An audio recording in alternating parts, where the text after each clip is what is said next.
Good evening, guys. Welcome back to the FitzBros podcast. Usually hosted by me and my brother, the Fitzpatrick brothers, but a bit of a change up today because Kieran's decided he wants to go to Egypt for the week. How dare he? So I am your host, Josh. Joining me today is the one and only Jamie Lawler. How are we, buddy? I'm good, mate. I'm good. Life's good, busy, work and all that jazz. But you know, life for Blue knows as well. It's ups and downs, but we move. All is good, man. How about you? How are you getting on? Yeah, not too bad. Busy with the kids and life in general, but nothing major going on, to be fair. Too busy setting up load of businesses, We'll get obviously onto it in a bit. Obviously, you are starting up your own podcast, which is going to Yes. be really good to see. So we'll give a shout out later where fans can find you and stuff on there. But we'll start off talking about Wrexham. Okay. Obviously, that game happened last weekend. 1-1 draw away at home. A lot of mixed responses online regarding the Wagner situation, of him giving a speech to the fans at halftime. I don't know if you've seen the video, but gives the fans a speech at halftime to say that they need to be singing louder and stuff like that. It's got a lot of negativity online, but there are some also fans. I personally don't see an issue with it, but yeah.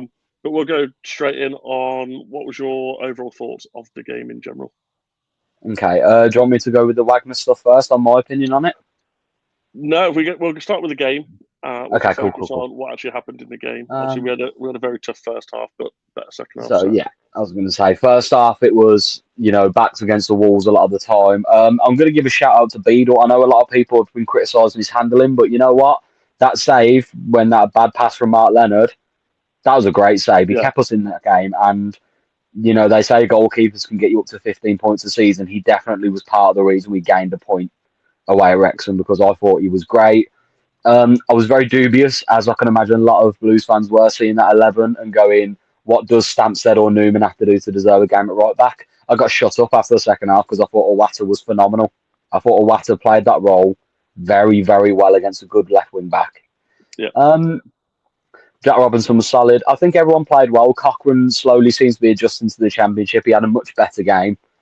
I think Leonard did all right. I actually do. I think he's been left out in the cold a lot to get some game time. Did well. Pake ticked the engine, but I would like to have seen Doyle start. But I think after the first half and everyone was a bit slow, I think that whatever Davies did at half time, and don't get me wrong, a lot of people are saying it was a lucky deflection to get through to Jay to start the run, but that was a great pass, and that's a very, very, very cultured finish from Patrick Roberts. So people can say what they want, but Jay, that's what Jay can do when he gets turning yeah. and running. And I I, thought th- we could have robbed it. We could have took that at the end. I think the thing that frustrated me the most was the first half. They went with the crowd. They dominated the game, Mm-hmm. um, and we looked lackluster again. Like we didn't want to take the chances. Obviously, something happened at half time. You come out. Dimmy does really good work to keep the ball just before it falls to Mm-hmm. Jay. Him to time that ball in that pass was great. But the other thing that happened in the game that really annoyed me that he was offside, but it's such a Kyogo. good finish, is I Kyogo's know. goal. And Davis said it at full time where he said that's going to give him confidence to go and know he can do it. And I'm sat here and the kids are fast asleep in bed. And he puts that ball in the back of the net, and I was screaming, the missus like, shut up. And I'm like, Kyogo scored. And then I seen the flag, and I was like, no, like, what two banging goals he scored this season, and both of them have been flagged offside. I know. And speaking of obviously close chances, I'm not going to lie. When Dimmy put that over at the end of the first half, I thought that was it. I thought it's going to be one of them days Yeah, where nothing's going to fall. But you know what? Me and you have both said it from day one. Like, give Kyogo time because when yeah, he scores, bear in mind this man hasn't played much football for a year since he left Celtic. This is the first proper run of football he's having. yeah. He's going to turn It's good, going to be a bit and different. he's showing that sharpness. Every game he looks sharper. Them runs Yeah, are going to get found. He's going to turn good, but I am happy with the point away at Wrexham. If you would have offered me the point before the game, I would have took it. With that yeah. second half performance, we can only build on it. I'm happy. Just jumped to this one because we knew he was going to comment. But Kieran says, hello. Hi, guys from Egypt. Have a good show. Sorry I can't be there tonight. Good to see you, Jamie. We hope you're actually enjoying Egypt. I had to tell you yesterday to go and enjoy your fucking holiday because you kept texting me about stuff. So I hope you're actually enjoying your holiday. I hope you've enjoyed snorkeling today. and I'm not jealous at all, you bastard. Fuck you. Get some drinks down, yeah. Put your feet up. You work hard, man. Enjoy it. Also, being in Egypt is no excuse not to be on the podcast. Get fined. Yeah. Clearly, the internet still works in Egypt, so where are you? So, but no, Kyogo looked good when he come on. He had a very good game against Swansea and obviously looked a bit more fluent. To be fair, Beadle, I was really happy with him. His distribution was good. He played really well. The only thing that panicked me was in the second half, might have been second half, might have been first half, they had a shot, and rather than like catching it or parrying it wide, he parried it straight back. Yeah, palmed it straight into the middle of the box, and I was like, "What are you doing? Like, you've palmed it to their attacker." Like, thank God the guy didn't get to it, and it was cleared away. But some things he does, I'm sitting there and I'm a bit like, it's confidence, and it'll come the more he plays. But I think he looked quite comfortable in that defence. And Robinson was aggressive, but not too aggressive that he kind of, I think they might have had a conversation with him about chilling out after the Coventry game, and he didn't really put a foot wrong. Can't really sit there and say many people put a foot wrong in the game. But at the same time, that game was calling out for Doyle 10, 15 minutes before he come on. And I said it the other week where I said he hasn't done anything for me so far to justify him playing over Willemsen. That game he played the other day where he played in that number 6 role against Sheffield Wednesday and he dominated the game, come off, and then we looked lost. I think I probably would have brought him on for Paik a couple 10, 15 minutes before he did. I assumed when we subbed him off so early in the second half against Sheffield, when clearly he's going to start against Wrexham. Oh, I was fucking wrong, weren't I? I couldn't believe it. I was like, he was man of the match. He was the best player on the pitch on Tuesday. Why is he not playing? Yeah, it's very confusing. I'm wondering if maybe there's a lot of attention online at the moment about Chris Davies and his job and the situation he's in there. And like the boy in blue shared it earlier, and Kieran said it, who's currently putting bring back Trusty. I'd have him back any day of the week. But Jay pointed on it the last couple of days quite a few times, and so with other people, that I support Davies. Don't get me wrong. I've said if we go into our next run of games, I know we've got Hull, Preston, Portsmouth, and there's someone else in there. I want to say QPR maybe. Bristol City, that's the one. We've got like 4 or 5 games now from now until the next international break. I think we need at least 12 to 15 points. We need to build now. For the point of being right, okay, there was a bit of a tension before this one, but I feel like maybe his team selection wasn't based on what he would normally do. It might have been a bit swayed of, I'm a bit under pressure here. Fuck people. I need to just play the team I want to play. And I like the fact that I'm a bit controversial about Wagner going on TV every game he's at. And that whole point, look, don't get me wrong, I love it for my club that he's a face of the club. Not sure he needs to be doing TV duty every time. But what I did like was the fact that before Wrexham in the build-up, they were like, there's a lot of attention about Chris Davies. And he said, Davies has our full backing, our full support. Nothing's going to change that. And I like the fact that he's publicly coming out. You get a lot of owners saying messages and it goes on their social medias, whatever. Are we back our manager? But the fact that he's come out, words from his mouth were, we back Davies. I think that you generally might now see something different where you might be like, you play how you want to play rather than trying to stick to this formation. And we'll go on to, obviously, if you guys haven't already seen it, there's a video of Tom Wagner at halftime talking to the fans where he says that basically the fans have been shit and they need to get behind the team a bit more and sing and be loud and be proud and show Wrexham and show the world what we are. What are your thoughts on that video that's come out? Love it. And I will go into detail as to why. I think that you have an owner there that actually cares about us, goes to games, will sit in the away end with the lads, and he'll say, come on, lads, let's make an atmosphere. If you don't like Wagner doing that, did you enjoy the faceless mask that was BSHL? Because you get one or the other. I prefer my owner to be in there with us, slugging it out on a cold night having a laugh, buying us all drinks and having a good time. And you know what? Showing that he cares about the club. So I'm all for it. If he thinks we're not being passionate enough and he knows there's some more decibels he can get out of these Blues fans, let's do it. Because clearly the crowd got going and Yeah, it gives players an extra 5-10%. How many times have you heard ex-footballers say that crowd lift means everything? It gives the 100%. players the boost they need. When the confidence is low, if you hear all your boys still singing and going, we've still got you, it gives you that little oomph. So you know what? I respect Wagner for having the balls to turn around to the fans and going, we're not great. Let's up it a bit. Let's go, guys. Come on, let's do this. Yeah, He's definitely. And honest. I was I had the privilege of going to promote the charity event at the Starbridge OSC the other day. Um, Shout out to them because they're a really good group of people at that OSC. And the topic come up with the guest that they were talking to, and a lot of people in there were not happy that he was in the away end. They think that as an owner, it looks bad that he's in the away end in a hoodie and in a woolly hat, and he should be in a suit, sat with the other owners and stuff like this. And I sat there and I thought, he's done it since day one. The first game I remember we had away from home that he turned up to was Preston on a Yeah, I was Tuesday there. night, Yeah. and he was sat in the Deepdale in the away end, and fans loved it. Fans like him in the crowd, and it's you get the difference of if, for example, if Tom Brady was maybe in the crowd, you'd understand because it distract from the football because people would be like, "Oh, what photos, what autographs?" because of how big of a guy he is, like superstar he is. Mhm. But Wagner's just a fan. And I said it before on a podcast. You can tell this guy has brought our club. And rather than just being like, it's his money, he's gone, shit, I'm actually a fan of this club. Like the fans, and he can see what we're all like.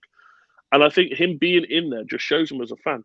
You get the odd twat online that's like, oh, yeah, but he's taken an away ticket off a fan. So he's put the prices out there. He can do what the fuck he likes.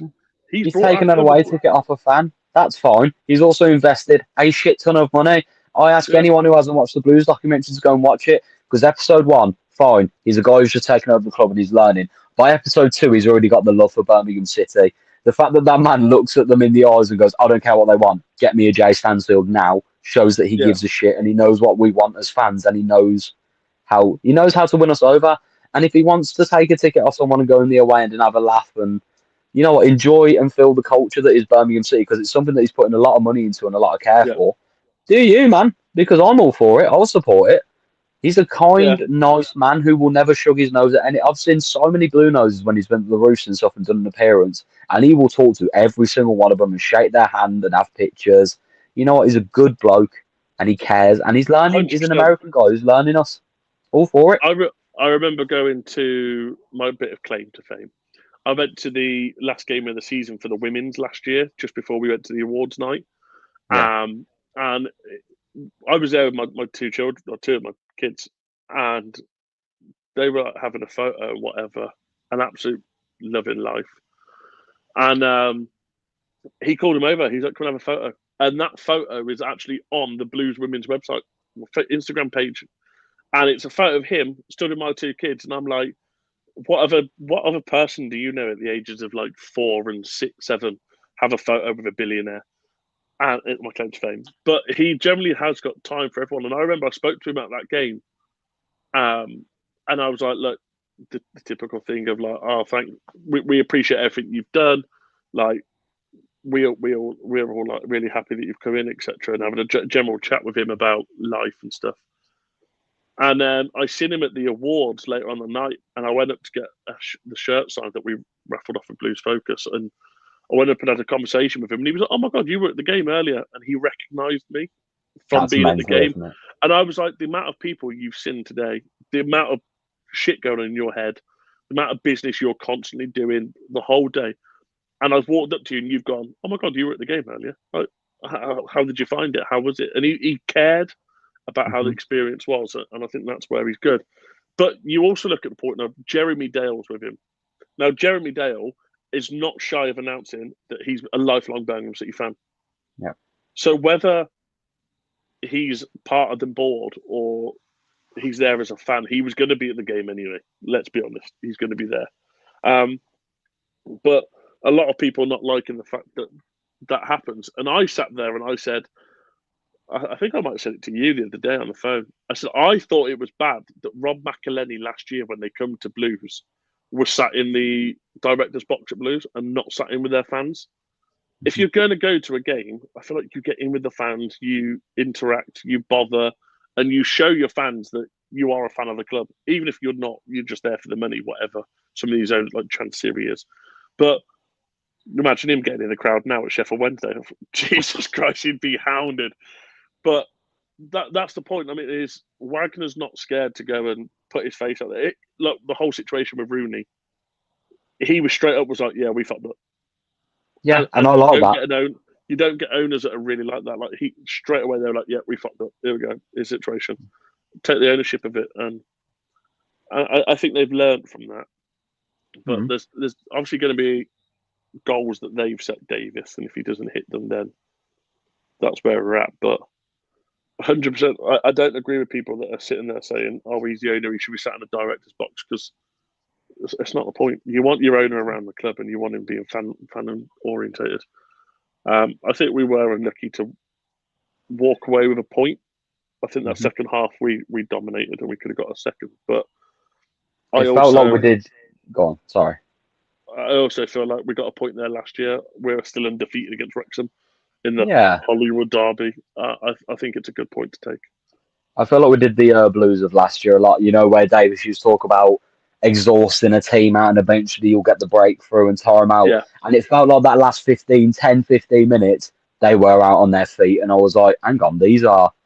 Like, I've been one of his biggest critics. Probably Kumas's best game in a blue shirt. Yeah. He was like, you know what? He's direct, and I respect that. He gives us that. He gives us that direct winger we haven't had since Scott Wright's injury, where he will just run at someone. He will just full send it at you and if he can get the ball under control, he's gone. I think Keshi does that really well, and that's what you look at Sheffield Wednesday when he come back on, and Wrexham when he come on. Is every time he gets the ball, he just runs. And he don't care, he just runs. And I think that's what's good. Kumas looked comfortable on the right-hand side. And I don't know where... I looked at a few tweets and people saying he's announced in the past that his favourite is the right-hand side, but Stoke used him majority on the left. Obviously, we brought him in and put him on the left. He's played 2 games on the right for us, which was the first game he played against, I want to say Port Vale. Yeah. And he didn't look too bad. We were sat there going, oh, actually, he could be a good player. And then Wrexham, he's played on the right when he's come on. And again, looked a good player. I think that right-hand side is his favourite position. I think we've brought in all these players that can play in multiple different positions. And the problem is Davies isn't finding their best position. And that may be what's holding, not maybe his best 11, but he's got his best 11, but what's their best position is the situation that we're at. Yeah. I mean, 100%, yeah. Also, I'm going to give, this is my last point on the Wrexham game. I thought Lyndon Dykes had another good game. I thought he did well. He held the ball up. He won most of his headers. I think Lyndon Dykes is kind of, although he came out in the interview last international break, he said he was pissed off that he didn't get his move because he did want to leave. But you know what? He's been an absolute professional and pro about it because, you know, he's been crucial this season so far. And I'll give credit to Lyndon where it stands. The key thing I take from that interview where he talked about going to Hibs was he said, whether I'm at Hibernian, whether I'm at Blues, when I was at QPR in the past, no matter where I'm at, if that's the team I'm playing for, I give them 100%. Now, maybe before that transfer deadline day, probably didn't see full 100% because he may have thought, am I going, am I staying, what's going on? Since that foul through, he has given himself 100% every game. And you can see the difference in him of how much his mindset's gone, right, I'm at Birmingham now to at least January. So from now until January, if I want to leave in January, I need to make sure there's teams coming in for me. And he's proven that point. And I think it's going to be hard come January, if he does end up going, that he's going to be a big player missed. Although saying that, I am excited to see more of Dutch. But I am as well. How serious is this injury going to be to when he comes back? But Dykes 100% last couple of games. As much as he might not be on the score sheet, we've hounded him in the past for he doesn't hold the ball up, he doesn't play it out quick enough, he doesn't get in the right positions. In the last couple of games, he has held the ball up really well, and he's linked up play with Stansfield in that 10 role and Gray out wide, and he seems to just be in the right place. It's just that final finishing point that it's just working on that. And once that clicks again, I think he's going to score goals. I think confidence breeds though as well, doesn't it? In terms of start of the season, obviously new players have come in. He's probably still trying to work it out. Do you know what I mean? Do I have to hold this up? How quick is someone? In his head now when he's playing, he goes, I've got a Dimmy Gray on the left. I've got a Jay Stansfield somewhere around me. I've got a Patrick Roberts who, is he lightning fast as Dimmy? No. But does he have an incredible footballing brain and clear wand of a left peg and great intelligence? Yeah. So he knows that he's got three lads there who are good. He knows he's got the safety net that is taking a watter if he needs to. If there's Tommy Doors in there, he knows he can flick it back to Tommy Doyle and make a run. Yeah. Like I think the confidence has started to slowly breed, hasn't it? Yeah, 100%. And I think everyone talked about Alfie May last year being that character and how off the field he was pumping it. Like you'd see him sometimes on the bench and he stood next to Chris Davies telling Jay Stansfield or telling whoever on the wing to keep going, let's go, let's push it. He's warming up down the side of the down the side of the family stand, and he's getting people up, he's getting the ball quick. And people talked about his presence on and off the field was probably a key factor for last year of everyone. And I think you're slowly now starting to see that in Dykes. That he's now starting to build those connections with people. Like you see it when Kyogo and him have interactions now. It's rather than a high five and go, that they embrace each other now properly. And I think he's now starting to become that character of the team that's gonna connect everyone in the best way, with the Scottish man that plays in England with an Australian accent. Yeah, I mean, he also knows, doesn't he? He's pushing, and he's probably playing the best football he's played for Blues because he knows that there is a slight chance that Scotland could get into a World Cup this year, and he knows that he could be in that squad. Yeah, he's got to push for it this year. I think the other factor as well is going off that Scotland basis. Who's his rival to play at Scotland? Who do Blues fans want back? So he's going to make that point of going, you want Shea, but I'm going to keep him at the Scotland squad because I can do my job. So it might be looking too much into it, but there's that point of Blues want Shea, or Blues fans want Shea. His rival for the Scotland number 9 is Shea. All he's going to do is just try and keep Shea at that team to go, well, you want him, but I'm doing the better job, clearly. So, agree. Obviously, it goes that way. So, obviously, we are on an international break. I don't actually know when England play this week. Me neither. I sound like a really bad England fan. I'm usually on it, but they play Wales tomorrow. Oh, okay. And Latvia on Tuesday. Oh yeah. I was a bit curious when I seen Tuchel's team announcement. I hate the guy because of who he used to play for, but I think Jack Grealish is on the fucking run of his career at the moment. Fuck he should have some game time. He's not in the England team. I know he definitely should have game time. He definitely should be at least getting a call up. I mean, is Tuchel kind of going by but he's getting on a little bit now, but let's pull it back to the game against Italy when we lost in the final under Southgate and drew 1-1.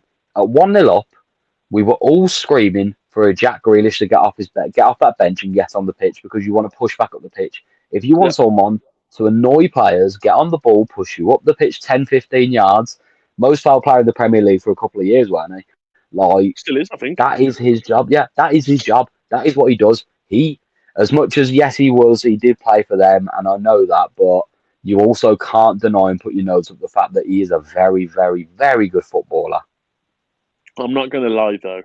He does suit blue and white. He does look very good in a royal blue and white. But yeah, even like when you look at that Euros, though, was it 2020? It was a weird one, wasn't it? 2021, meant to be Euro 2021. Of the first game of that tournament, Croatia, there was nothing effort made. All of a sudden, you brought Jack Grealish on. Fans go crazy. He runs down the wing, whips a ball in, 1-0. Yeah. Then we had Germany as well. Similar game. Nothing happened all game. Brought him on, whips a ball in, 1-0. Whips another ball in, 2-0. He changes games. I don't get how. Maybe Tuchel's looked at it as we've got Wales. Yeah, okay, that could be a tough game. And we've got Latvia in a typical Blues fashion. It should be like a 5-6-0 win. Probably lose 1-0 now, I've said that.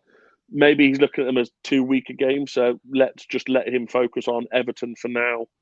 Because he's left Jude out as well, hasn't he? Yeah, but he said in the press conference that Jude was because he's just come back from injury and hasn't played a full 90 minutes yet.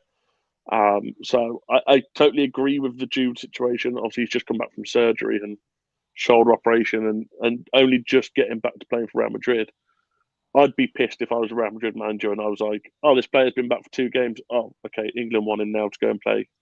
Wales is going to be a tough game. That's not going to be no walkover. They're going to give us a good game. But Jack, I think on the situation of you hold him off for November because he's having such good form now. What you don't want to do is bring him into an England squad, down his mood, and that affect his club game. I think you give him till November and you put him in the November ones, and then you just let him, because November's the last, if I'm correct, last international break till March, usually. Good. So you'd have November international break, and then you have no international football till March. So he's got 6 months then of pure just playing for Everton. You will have a Jack Grealish performing as he is now. In my opinion, it's the first player on the team sheet of the World Cup next year. And if you're Tuchel, you're hoping Tuchel has the guile about him to have that conversation with Jack and turn around and kind of give him a little bell and go, listen, did I not pick you? Yes. Give me 6 months of what you've been doing for Everton, injury-free, keep yourself fit. I'm definitely considering looking at you. Even if you're not starting player, you're going to be in the squad. If you keep going how you're going. Yeah, I remember watching. He hasn't got another tournament, is it? He's just turned 30, hasn't he? So he's probably got this and a Euros in him left. He knows that this would be the last chance for him to play at a World Cup really internationally. He's not that old, is he? Might be. I could be very wrong. Literally just turned 30 on the 10th of September. Yeah, but look at Harry Kane. Harry Kane's what, 32, 33, 34, something like that. Yeah, but Kane's just a different animal, isn't he? Look at Ronaldo. Ronaldo's 40 and still playing. 41, still playing. And then you look at Wayne Rooney, who's like 3 months younger, and he's an obese mess that can't keep a job in football. There's a difference. I think Grealish has got another 6, 7, 8 years on him. The way he plays, because he doesn't rely on rapid pace. He relies on his technical ability. He's that kind of player that you can see that will just slowly move into a centre attacking mid role. He'll move into that nice pivot role where he can just feed him the ball, let him do like we tried to do in the Prem when we went down and tried to bring Haleb in and just went, you sit in that 10.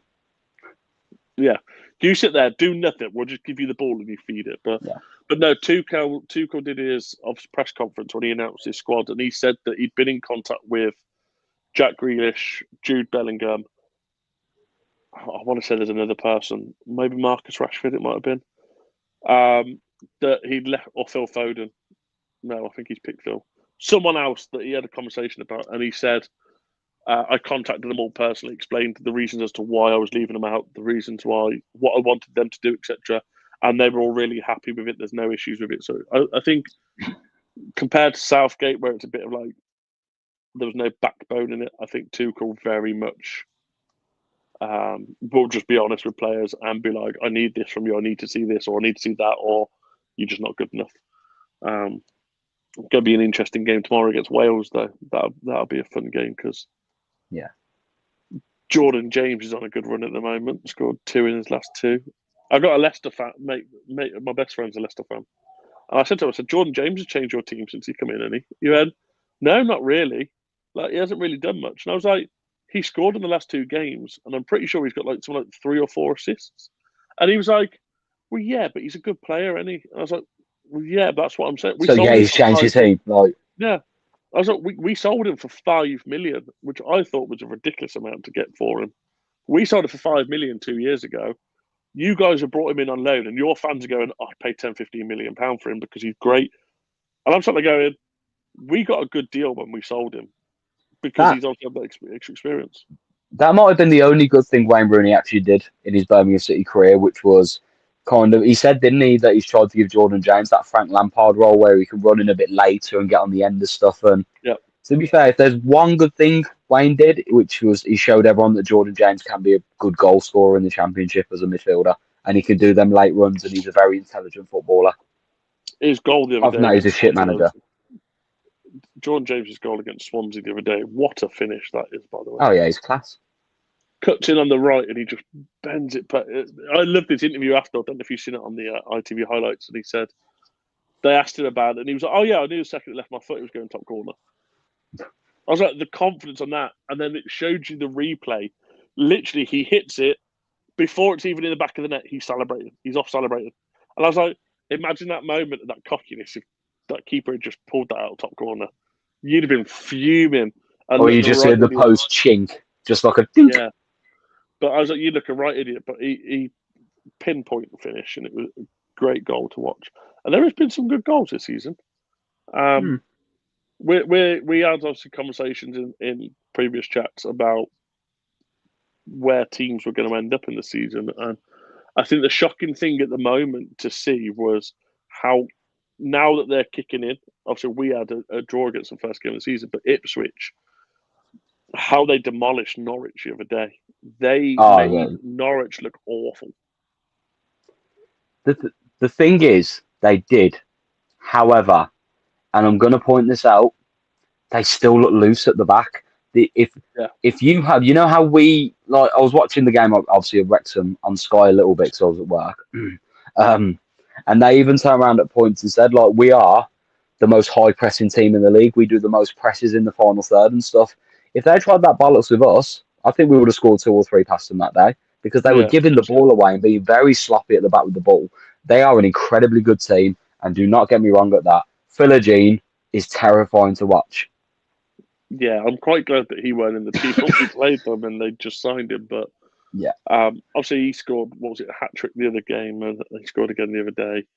But he's a very good player that I think, but I don't think he's Premier League player, because at Hull he did the same thing. He was a very good player.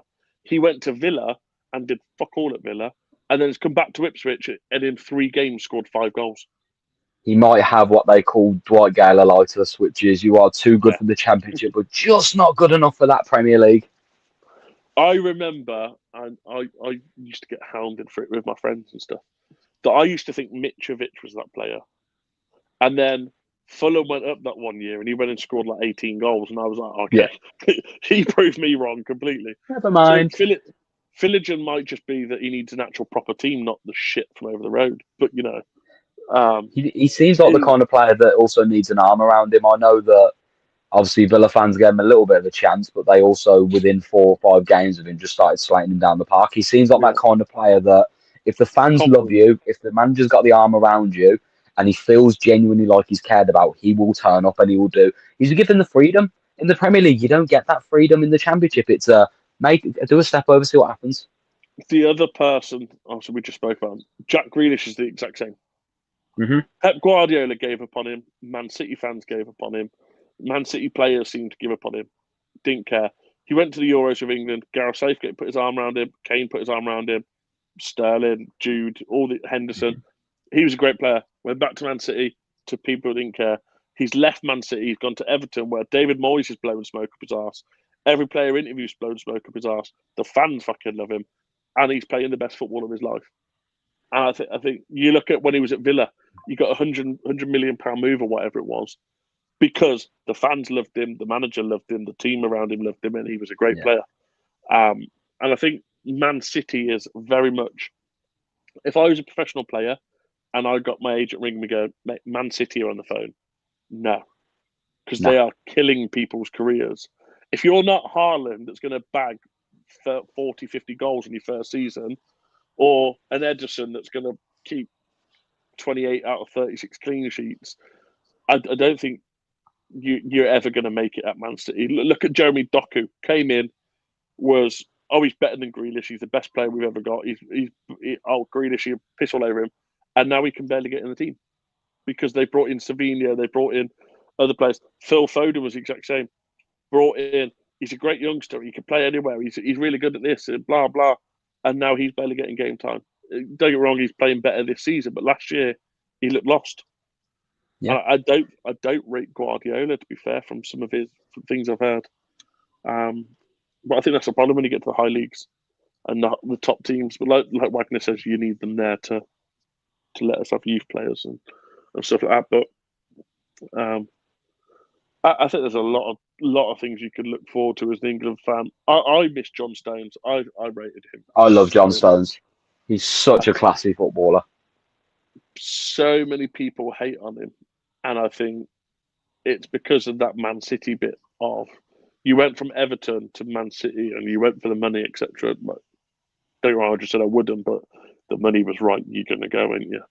But I think he's a great player, and when you've got Emerick Laporte and Ruben Diaz as your two people to try and challenge against, those are incredible defenders. You're going to look shit. But he plays for England, and he plays next to Slabhead, who I think's fucking quality. I love a Slabhead. I would have Harry Maguire at Blues right now. I don't care what anyone says. I would have Harry Maguire. I absolutely love the fact that Man United fans slated him for fucking months, and then he scored that goal against was it Lyon in the Europa League? Scored the two late goals. He then got more points in the Premier League for the next 2 or 3 games by getting goals. He started this season by scoring against Grimsby that got him an equaliser. And he's doing all this, and fans are like, oh my God, he's the best player since sliced bread. And it's like, go on. No, it's just, you like him because he scores fucking goals and saves your ass every fucking time. The thing I love about him as well is you watch how he plays and you watch, because he's slow as piss, don't get me wrong. Yeah. But you look and you think, everything tells me that you are just a defender who is going to stand there and win headers. And then I think it was the Europa League last year or the conference, whatever they were in, and he took the ball on the right wing. He's done step-overs. He skinned about 4 players, then whipped the ball in for someone to get an assist. And I was like, what in the Harley Dean have you just done? Like, how are you performing this move? Like, it's that video. It's like Harry Maguire, and it's like, I love him. And honestly, and I know we need to move on. Every single time I play FIFA, I will do a Harry Maguire Evo because it winds people up, and I know how much it must irritate someone when I can develop Harry Maguire with the size of the head he is with 80 odd pace, because people hate it and I get so many messages saying, why is your Maguire doing that? People just hate him because he is slow.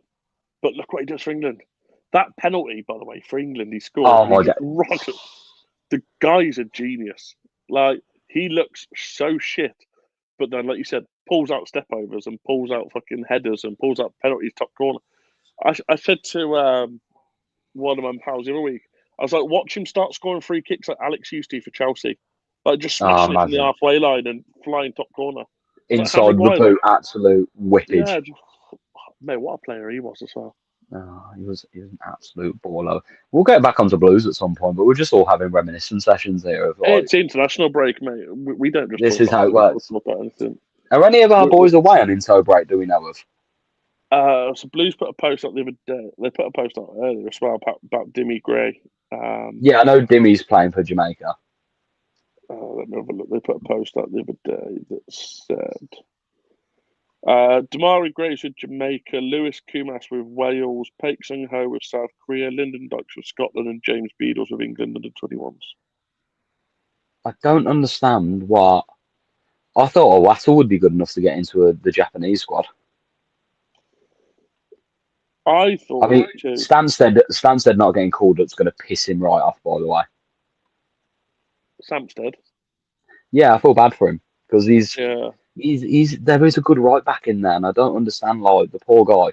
I know he's probably not good enough to make this jump because he struggled a bit in League One at times, but the man's career, like. But the way that I look at it is, if he struggled in League One that much, why would you go and sign him in the summer? It was I believe it was part of the loan deal, which was if you win the league and get promoted, you have to take him. But why wouldn't you do a thing where you'd be like, we'll bring him in, send him straight back out on loan? Now, someone, and I can't remember who it is, someone tried to tell me that there was 3 different offers for Stansted and he turned it down. Okay. Now, I don't know how true it is. If that is the case, though, you sit there and you go, fair play, you're trying to fight for your spot. But if I'm a right back and I see Bright Asai Samuel and Laird over me, and then I see he went to Blackburn, Taylor Gardner Hickman was ahead of me, Iwata's now over me, and stuff like this, I'd be sitting there going like, what do I have to do to play at this club? But yeah, I feel sorry for him, but I feel like Willemsen being injured is another massive thing that's maybe affecting his play time. Maybe I'm struggling so with. sorry. I was getting work phone calls coming in at me. I'm on Do Not Disturb, so they keep spamming me. So I was getting incoming call coming through my ear. I was like, It's fine. But yeah, I think Willemsen being injured again is not going to help him because they're very much yeah, they help each other. But I feel like we've got a good depth of squad. That we've obviously got Hull City in our next fixture. yeah, I think Davies is going to have a tough selection there because, in my opinion, I don't see who you drop from this Wrexham game. Maybe Pake because he's gone away on international duty, but so is Gray.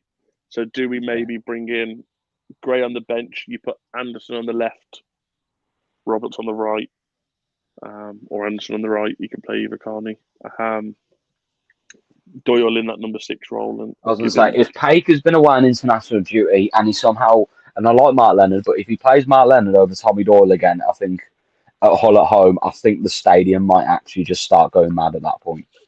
I have never heard boos that loud before. When he got subbed against that Sheff Wednesday game, their boos were audibly very loud. I'd have those. I'd have Leonard and Doyle as my 2 against Hull. Start a Watter at right back again. No, I think you get Samuel back. He just makes me so nervous. But you need Samuel against Hull defensive. Because if you watch their games and where all their goals are coming from at the moment, they've got a small, rapid guy that runs down the left who whips the ball in. They've got fucking 6'2" Ollie McBurney in the middle that's just going, thanks. And he's on a good form. So I think you need someone fast. We all know Laird's going to still be out injured. I think he's Laird's 2 to 3 months, any from what I've heard. No, I think it's international break in November. Sad, man, because I love Laird. But Samuel needs to play that game as a defender and play it defensively. Your other option against Hull is you put Neumann and you give Cochrane that free rein so that when Cochrane attacks, we go into a back 3. I think Neumann needs to play against Hull. And I've got nothing against Jack Robinson because he proved against Wrexham that he is still a very, very, very good footballer. I mean, if he starts cashing, I might scream. I'm not going to lie. But I think Newman's had a bit of time at the squad. He's had an international break. He's had time to integrate and gel with the team a bit more now. Give him some more time because he showed that he is a very good player. I'd put him right back. Neumann right back, Clara, Robinson and Cochrane. That's my back 4. You give Cochrane that free rein to attack a bit more, and Neumann can then slot in and they go to a back 3 when we're attacking. Who'd you start in goal? Honestly, Beadle. I think I'm with you. And I love Allsop, but I think Beadle did nothing wrong. Beadle, as long as his under 21 games, he doesn't fuck up. Yeah. If he makes mistakes in them 2 games, he's going to come back with no confidence. I'd maybe give it a game or 2, see how Allsop does. But he did, like I said, apart from that one time that he parried it into the middle of the box, he did absolutely nothing for me to be like, okay, I wouldn't play him. He was very unfortunate with their goal of Leonard not marking properly. Because if Leonard come off that front post, A, he's offside, but B, he's literally going for the ball, and this guy's just gone, nah, I'll header it that way. And you can't do anything about that apart from take the player out and give away a penalty and risk a red card. So I don't blame him for the goal. There's nothing he could do. No. He's going for the ball where it's going, and it's just poor defending. But again, another goal conceded from a set piece. But no, I think I'd go with Beadle, and I think people are sitting there saying, why we're not playing Beadle? Like we've brought him in on loan and we're not playing him, etc. I think he gets a good run of games now, and I think I'd give him between the 2 international breaks and just see how he gets on, and then make your decision after the November international break of who am I bringing in as my main number 1. I think Allsop needs it as well. Been a little bit sloppy. On the note of unfortunate keepers, has Peacock Farrell been called up for Northern Ireland again? Couldn't tell you. Let's have a look at Blackpool. Or I mean, they've sacked Brucey, haven't they? Yeah, I was reading about their some of their fans' messages the other day, and they're basically begging Blues to take Peacock Farrell back. They're like, get him gone. Even if Blues don't want him, just make him a free agent till January. Like, they're not happy. They're not happy with Hansen either. But as far as I'm aware, he's not really playing. No, Hansen. Sort of. I liked Hansen because there was a good player and he had a decent delivery on him, but again, way too lightweight for an English league footballer. I can't see anything to say that Peacock Farrell's been called up, but that's nothing. Nothing on their official socials. Yeah. They put a post up to say about all three of their goalkeeper kits are now on sale, and there's a tweet to say, "Can we sell the keeper instead?" He's really really not happy with him, and I wouldn't be either. I wonder if he's put it on his socials.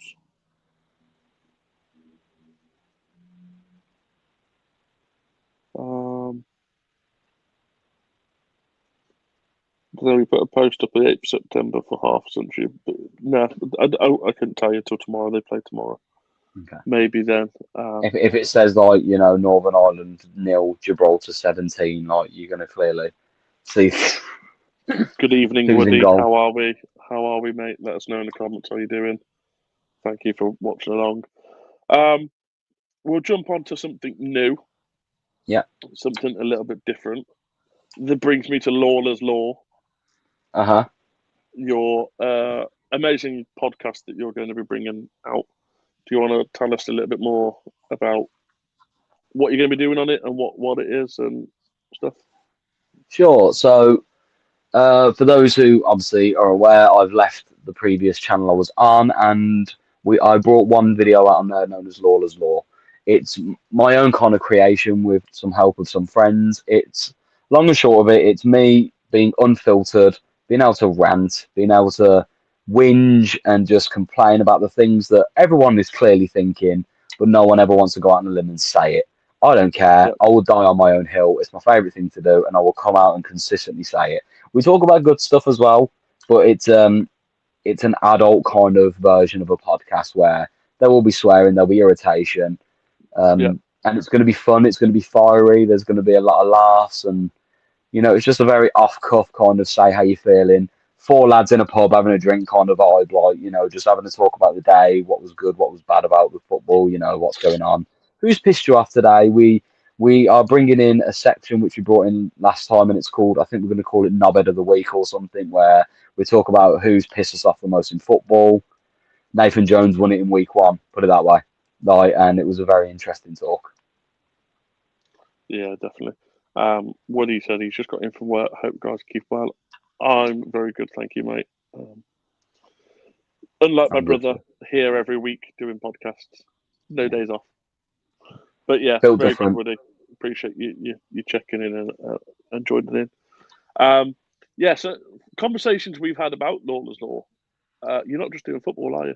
You're doing No, so we're gonna we're initially gonna start on football, but everyone has passions outside of football. I, have my own passions. I love wrestling as well. I love to watch the wrestling. I love to play the wrestling on the game. Wrestling. I like another guy who we're gonna do the podcast with, Max, massive on the NFL.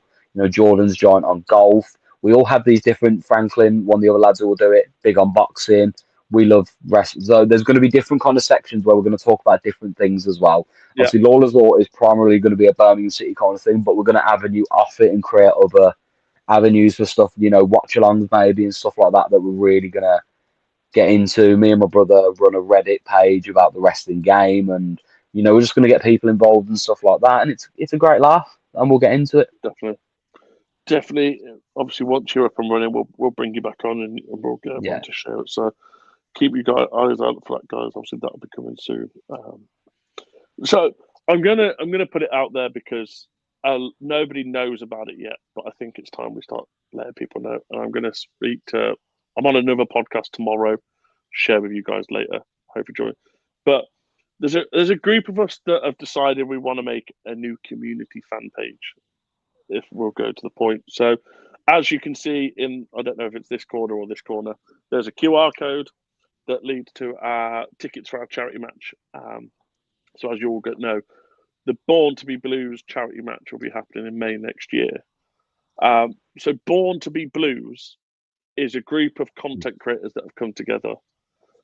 We are promoting each other, helping each other, support each other on each other's podcasts, and basically just being the community that Birmingham City fans should be, and building each other and building everyone around us. There's no drama, there's no leaders, there's no people taking charge. It is purely a fan-run group. So Born to be Blues, obviously reaching out. We're FitzBros podcast. We are happy to announce that we are part of the Born to be Blues group.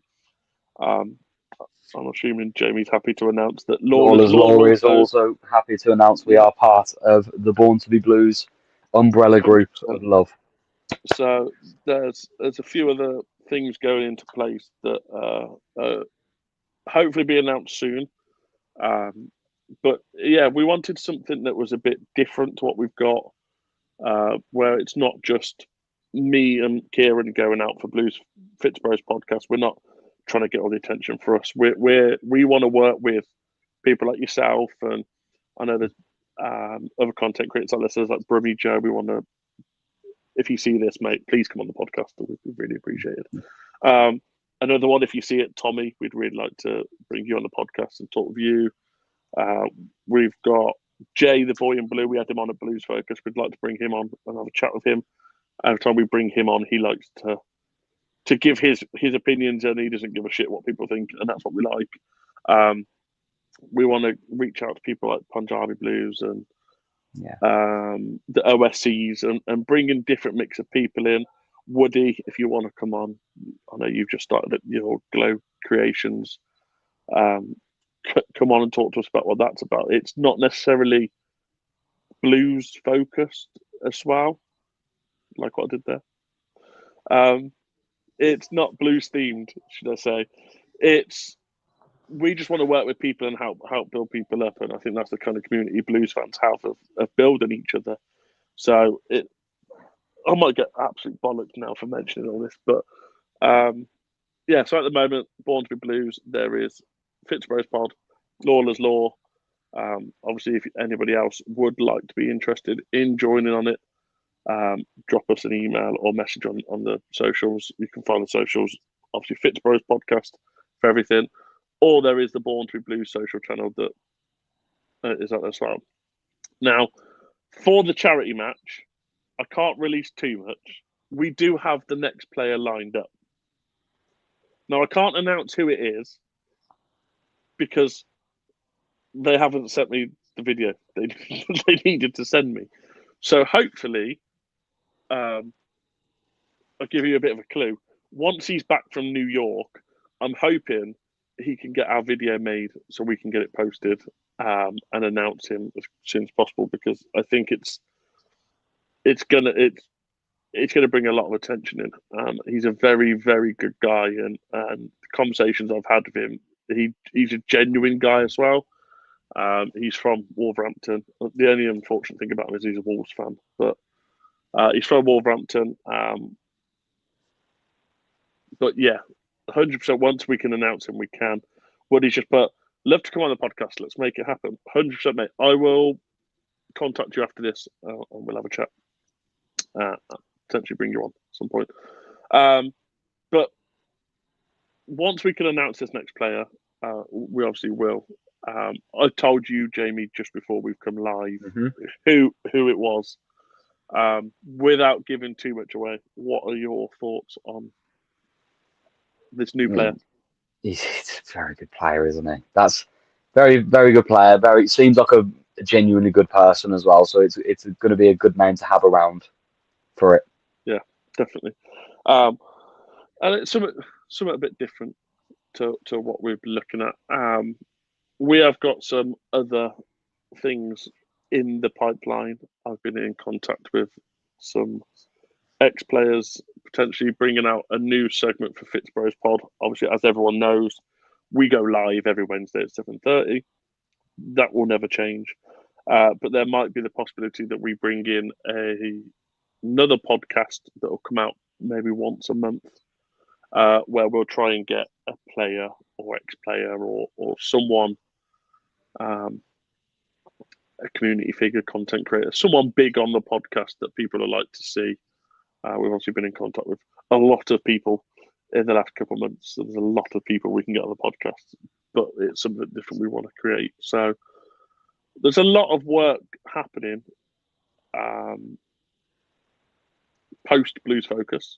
I'm not even at the point now of hiding things. Post Blues Focus, there's been a lot of conversations in the background, a lot of things been happening, and I think it's only going to lead one way, and we're all going to go up, aren't we? Mm-hmm. So you're a bit keep your opinions to yourself till you're on Lawler's Law. Wow, just Switzerland. Yeah, I'm being Switzerland. No, like obviously what's happened has happened, and I am happy to be part of this group, and I'm really just looking forward to just communities supporting communities, and that's what being a Blue Nose is about. That's what excites me at the minute, is definitely being part of this, and being honoured to come on this podcast as well. So thank you for having me on as well, man. I appreciate this. We appreciate you coming on. Like I said, when your podcast co-host pisses off to Egypt, not a lot you can really do. I was either come on and speak to the people that watch live on my own, which would have been very boring for them, not for me, for them, or we open this up and we bring in other people. There's a lot of people that create content around Birmingham City, and I think looking at social media in general, we've got to have one of the biggest fan bases for content creators, because I see so many new, like, I put a post out on a Reddit page that basically said, like, we were starting up our podcast and stuff, and come and catch us live. And a bloke literally commented back, he was like, there's so many Birmingham City podcasts now. He's like, I don't know how to keep up with them all. And I was like, and I sat there and I thought, there's not that many. And then I looked, and there's literally about 2 a day that go up. And I was like, it's such a hard thing where if we could all come together as one massive ass group and just all do podcasts and stuff with each other and bringing fans in. Like we were speaking to some fans the other day, and I said it at Starbridge as well when I spoke to their OC. I said, I'm not all about just bringing on content creators. If Dave from round the corner, who's a big Birmingham City fan that's a season ticket on for the last 30 years, wants to come on a podcast and chat shit about fucking, I don't know, Lewis K-Mass every weekend, crack on. Get in contact. We want people on, and I think that's what it needs to be. But yeah, very exciting times for you to get yours up and going. Yes. Quite excited to see yours come in. Of conversations we've had, graphics that have been made and logos that have spent hours changing and designing. I'm quite excited for you to get yours going and get it Yes. up. It's just locking down time with me, and that's no excuse. We're all very busy people, obviously. Yeah. Without saying too much about my job, the people who know me know what I do, and it is very mentally and physically exhausting, my job, and I don't get time. Obviously, I also have a relationship and a stepson, and like, I'm trying to prioritize everything whilst in the midst of doing an MVQ5 degree level management kind of stuff. So I'm just trying to get some time, but I'm getting the time, and we're going to get it done, because this is also important and passionate to me. And even my girlfriend is now saying, are you going to get this podcast going or not, man? Come on. You want to do it. She's probably been your biggest support the last couple of weeks, conversations that we've had, and she backs you 100%, and she's amazing. I'm going to say it because I'm pretty sure my partner's sat in the bedroom with the kids watching. Stepsons are dicks. Joking. Love him, but tell him to go to sleep, because I can hear him, or I can hear Luna, one or the other. But yeah, no, you've got a very good support behind you that I'm not going to say names, but your partner's a very big influence behind you, and it's good to see that you've got that support. Obviously, I don't know if you want to go into past histories, but where you are now, it's nice to see. I'm in a lot better Yeah. place than I was. Yeah. Don't get me wrong, right? And it was nothing to do with the previous channel I was on as well. Like it didn't help, but I have had to learn in the last year that to put myself first and not burn Yeah. myself to the ground. And having a strong woman next to me in my life who will look at me and is honest with me, and she'll go, Jamie, you're burning out. Like, have a break, have a rest, stop stressing. Like, it's all going to be okay. Having someone like that and having friends like you guys as well, like, who always message and check up on each other and always just like, you doing all right, everything okay? Like, like even this podcast, like we planned, you messaged me on Monday about it, and I said, just give me a couple of hours, let me just sort it out. And you were like, no pressure. Like, Yeah. it's such a relief to know, like, yeah, if you want to, you cool. If you don't, and if I bailed last minute, you wouldn't have been like, oh no, don't. You'd be like, it's okay. Like having that, I'm Or at a when you point in my life where I've got peace. rang me at 8:10 in the morning and you drive to work, and I thought someone I had did text died. you saying, are you up? Yeah, are you up? And I was like, just how come? And And you then rang me, I and I was put like, can hello. no, and I put can I call? No, not that one. The other day when you rang me in the morning, you texted like, Yeah, but "Are you up?" and then just rang me, and I listen, was like, "You alright, Jay?" He was like, "Yeah, we I'm just driving to work, mate." we are both stepfathers. We understand that we have to be up for the school run, so I knew you were going to be awake. Yeah, I was awake. I don't mind. I say it to anyone, like my phone's there. Give me a call, and I'll help people. I personally have struggled with my mental health a lot in the past. Yeah. And like you said, the last 12 months or so, it's probably been very, very important that I have focused more on myself and focused on what I want. Like I've had that transition, the very tough part of going from being in a job and trying to find money coming in to going right. I want my own business. I've got this idea and I want to set it up. And my partner's been great with backing me of going. I'll go work. You stay at home with the kids, and you focus on doing your business and get that going. And I've now got my photography business going, so it's very important to have those people behind. Like I said, the last 12 months, the mental health side of it I'm so much clearer in the mindset, and that's what it's all about. And a lot of men don't like to talk, and I like the fact that, and I know Blues are big campaigners for it, is when they get the Mind charity going and they do all the stuff around games and men's mental health and stuff. And people still don't like to talk and think, oh, I've got to be a big tough guy. But sometimes you do just need that chat of, even if it is at 8:10 in the morning, just ringing someone and going, hey, mate, you're right. And it's, someone just wants that chat because something's going on. They might not want to tell you what's going on, but you're there for, pardon me, you're there for them. It's definitely advice if there's anyone out there that is struggling, either of us or Yeah, any of the man. lads that we're with, drop us a message. We're happy to sit and have a conversation, even if it is, like I said, jumping on the call and having a chat about Blues for 45 minutes and telling me how much Kumas is a wanker, and then he goes and has the best game of his life. Yeah. Like Jamie does. Kumas is shit. Oh, he's just had a really good game against Wrexham. Yeah. Or when you rang me after the Sheffield Wednesday game, and I was like, oh, God, here we go. Jamie's going to have a rant. And I picked up the phone. I was like, yes, mate. And you were like, what a load of fucking shit. And I was like, yes, here we go. What's going on, There mate? it is. Get that side out. But no. I think there's a lot of positives to take so far from the season. Yes, I think so as well. I think it's been a good humbling for us as well. And I think it's Yeah. humbled a lot of us as fans as well to go, okay, are we a good team? Yes. Is the team much better and better than the team that went down? Of course it is. Is it going to take time to adjust to a new league? Yes, because do we have a lot of the same football as we had in League One? We do. Is it a massive step up? Yes. Is it physically a massive step up? Yes. There's lessons to be learned, but as the games are going on, we can see that the lessons are being learned. We wouldn't have been able to pull a draw back against Wrexham a month ago when we're playing piss poor and couldn't even get a shot on target away from home. We're growing Yeah. and we're learning and we're adjusting. It takes time. As I said, I got to join Starbridge the other day and had a conversation with someone that was there. And he very much said that he doesn't think Chris Davies is the right man for Blues. And I totally disagree, because look at where we was when Rooney come in. We've just beat West Brom 3-1. in the Midlands derby. We're in 6th place, and you sack your manager.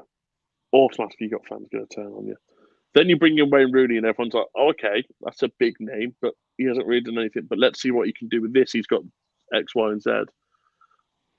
15 games later, we're in a relegation battle, pretty much almost relegated, in the shit. We then bring in Tony Mowbray. So you've still got that fans are not with the club, not with the owners, etc. Then we bring in Tony Mowbray, and it brings some of that support back. And you're like, yeah, okay, like that's a good manager to bring in. Gets a good couple of results. Unfortunately, has to leave because of health issues. Then we bring in Gary Rowett, that they know is a fan favourite and is loved by the fans. And he tried his hardest. I think you had that point then where, come to the end of the season, we got relegated. And you sat there going, do we back the owners? Do we see where they're going? Can we trust what they're trying to do? Then you bring in Chris Davies, and the whole fan base is like, who the fuck is this guy?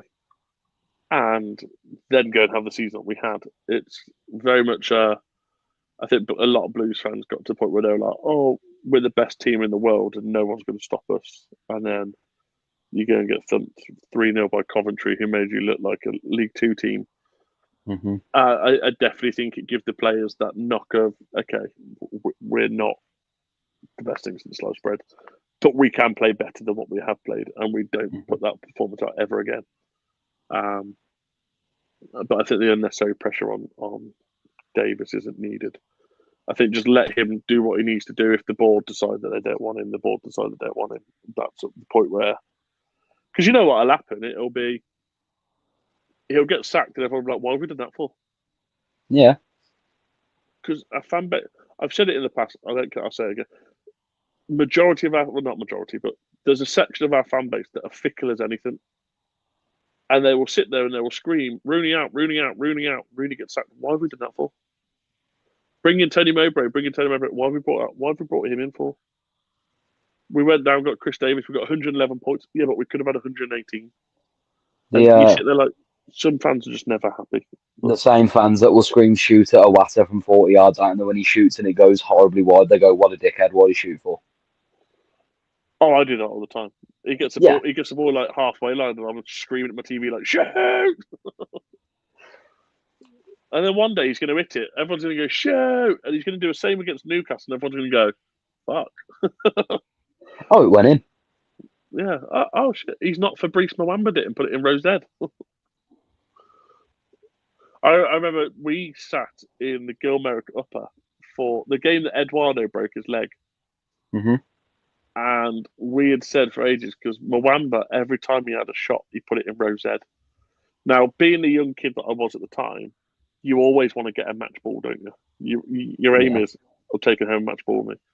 And I generally thought that would be the game that I'd get a match ball, because Mwamba might have a shot. Yeah. So, but right, we'll wrap it up there, and we'll do a shorter one today. As it's international break, and I'm also dying with the flu. I've tried to hold it together, and I've had to mute a few times, but I am allergic up still, and my throat has been going sporadically. I'm sorry, guys. That's fine. We'll leave it at that. As always, make sure you check out all the socials in the description. Our link trees on there, so you'll be able to find all our profiles. Look out for Lawler's Law. Jamie, once they're all up, we'll give it a share and get that round as well. And QR code, I don't know if I'm pointing the right way. It's one of these corners. On my screen, it's one there. of them. On my screen, it's there. But Kieran Thomas is over here. That QR code, get your tickets for the charity match. And we will see you at Redditch on the 31st of May. But until next Wednesday, when I am back with Kieran, we will see you next week. So keep right on. Keep right on.